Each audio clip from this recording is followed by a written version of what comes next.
Tom. Hi. Today we continue with our series of English lessons, and this one deals with the interview of Bill Clinton. So he is a great speaker, Mm-hmm. and the first word is thwart. To thwart. And a large number of these attacks have been thwarted. So he says that the attacks have been thwarted. Thwart would mean to prevent somebody from doing something. So possibly not directly as well. So the attacks could be thwarted, or somebody could thwart the attacks directly. Or if someone thwarted your plans. It right? could be indirect as well. You could say the father thwarted the teenager's plans by driving off with the car. But this is not baseball. You don't get credit for saves. You're supposed to save lives every day, all the time, and you can't always do it. The next one is you don't get credit for saves. In baseball, if you're in a play and you're not out, it means you're safe. So he's saying you don't get credit for things that don't happen. Or without any effort, just because you stay in the game, right? You don't get credit. I'm not sure that's really part of the definition. I think he's referring to if you prevent something bad from happening, you don't get credit for that. You do get credit for dealing with bad things, but you don't get credit for the bad things that never happened. You take any problem that ends in a massacre. Okay, next one is massacre. A massacre is when a lot of people get killed indiscriminately and usually in some immoral way.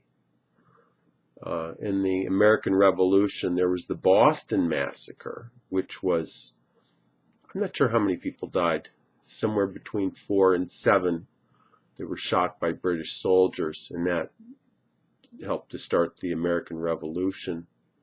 I have to say this, I don't want to personalize this, but I was just looking at a picture on my phone of one of our great employees in Tanzania, in Dar es Salaam. Next one, to personalize something. That would be to make a point and refer to a specific individual, which is oftentimes considered rude. So what you'll notice when people are talking about other people, that they won't refer to the people by name, even if they don't like the other person. They're getting personal. They don't want to get too personal.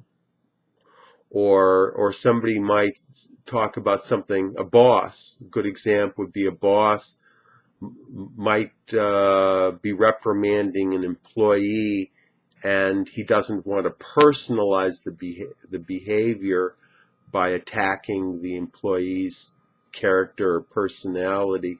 So he'll try to just focus on the thing that went wrong. Okay, and focus on constructive criticism. Right. Don't tell the person they're stupid or they can't think or they don't remember things. Maybe try to construct it positively. Most of them probably knew they were going to get killed going in there. And they have a fairly nihilist theory about what life's like on this earth. Okay, next one, nihilistic. Well, nihilistic would refer to a philosophy based more or less on nothingness. And there's an expression, if you stare at the void will also stare back at you. Negative political philosophy, oftentimes based on the destruction of existing political institutions. For example, anarchism or anarchy or anarchism, communism. These are all based, modern terrorism. These are all based on nihilism, to destroy things in order to create. So there are two ways to pronounce it: nihilism and nihilism. I would think so, yeah. I would say nihilism, I think, would be the more common. Nihilism would be an alternative way to say it. And you don't, and H is silent, correct? The H is silent, right?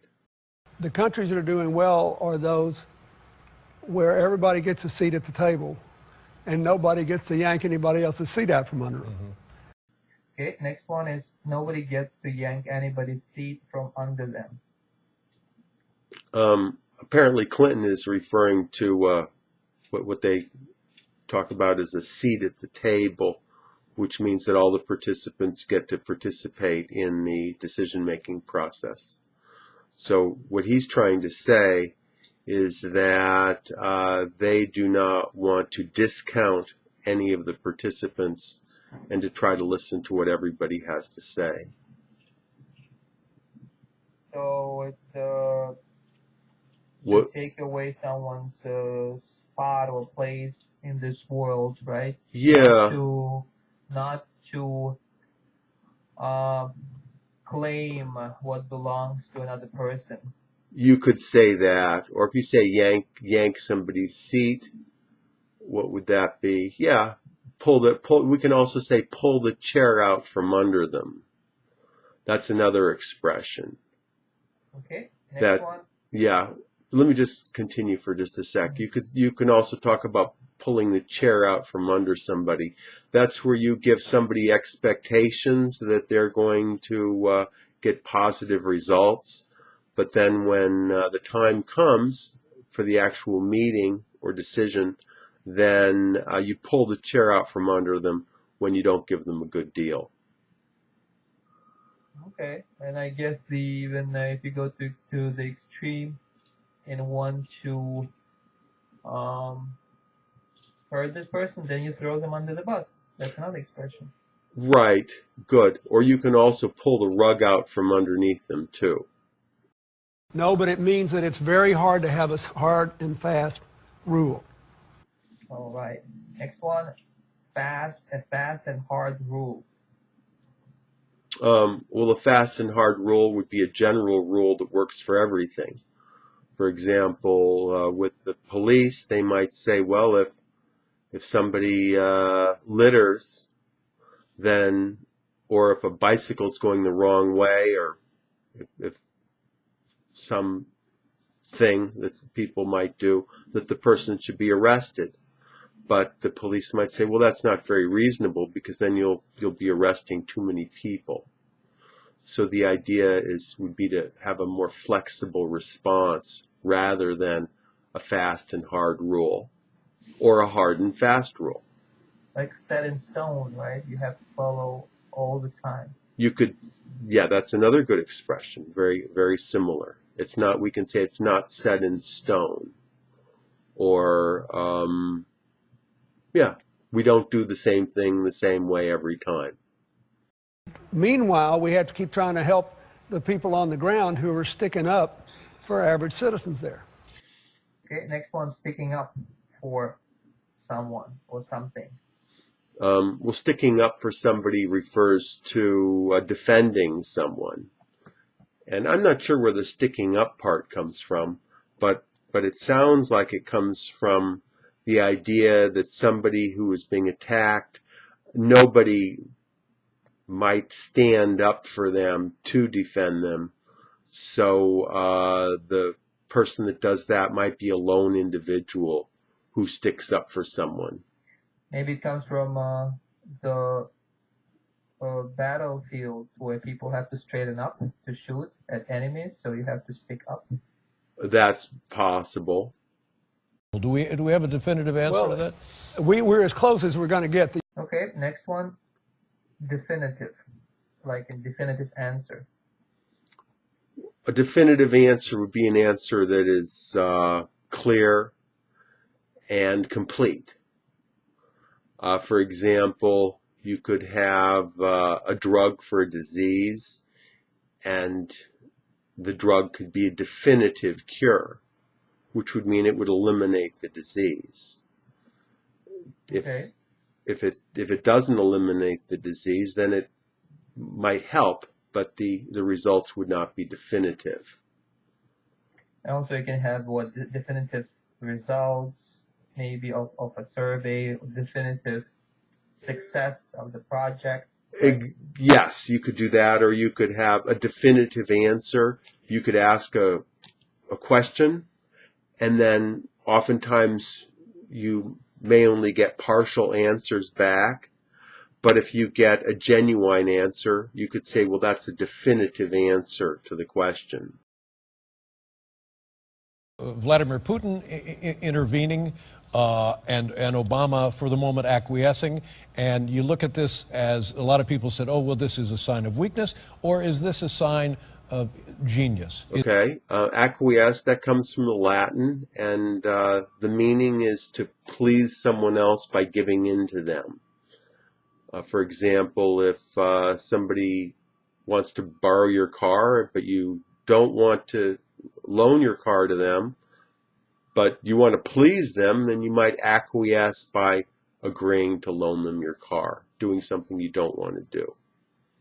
Or similarly, if the boss wants you to stay late, you want to go home, you may stay late just to acquiesce the boss. And it's not as common as of a word as to agree, right, or to give in To give in, you could also say to give in, to or someone's demands, to acquiesce to someone's demands. you can use either one. You could also say to appease, but that's a little bit more critical. Okay, well, this is all for today, and so Tom is ESL tutor, right? And you teach English in the United States and outside using Skype, and you can be reached at your website, which is ESL-full steam ahead. right, and you can click on this link. Okay, Tom, thank you. I'll talk to you next time.